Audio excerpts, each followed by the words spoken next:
Hello guys welcome अनि good morning सबैजनालाई। आजको माहौल चाहिँ यस्तो छ मेरो फार्ममा। मेरो चाहिँ तपाईहरु कस्तो छ तल कमेन्ट गर्नु होला।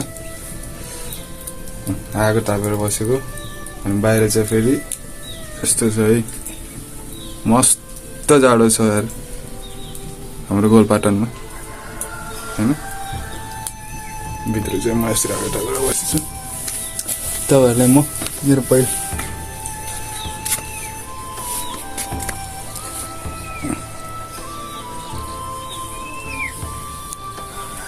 यो चाहिँ पुरै मैले यो पालि चाहिँ पुरै म आफै रोपेको है। यो आलु देखेछ होला नि है, यो साग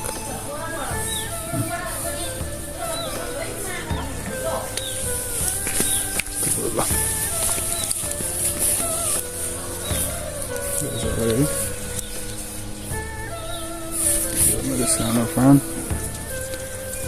अहिले चाहिँ कुहिरो लागेर बन्द गरेर राखिदिएछु। बाहिर यस्तो छ त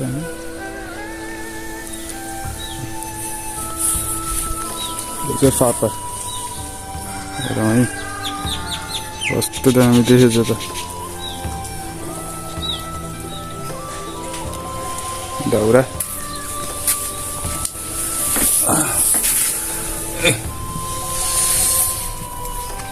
बिहान बिहान उठ्यो, चिया आयो, कफी सफी खायो बिहान, तातो आगो बाल्यो हैन, आफ्नो काम गर्यो। फार्ममा सानो जे काम छ त्यो गर्ने, काम गरे बिस्तारै हुँदैछ।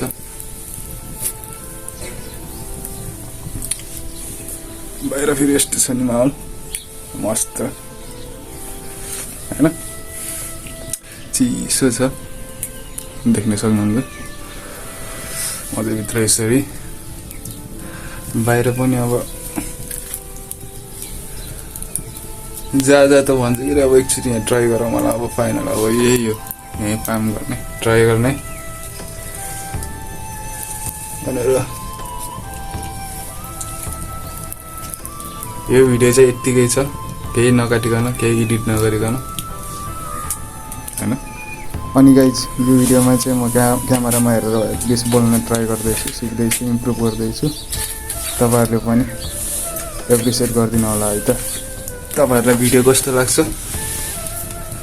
अब यतिकै हाल्दिनु पर्यो, एडिट नगरिकन नेचुरल हाल्दिनु पर्यो, जे जस्तो आउँछ त्यस्तै। के भन्नुहुन्छ हजुरहरु? अलि सपोर्ट चाहिँ देखाइदिनु होला है, सब्स्क्राइब गरेर।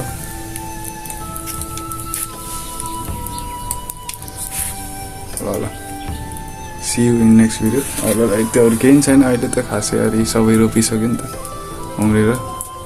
यो कुखुराहरू हो, कुखुराहरू पनि यसरी लगाएर राखिदिएको छ, अहिले खोले हैन। ल see you है। ल सबैजना राम्रोसँग बस्नु होला। Bye bye, take care, keep supporting.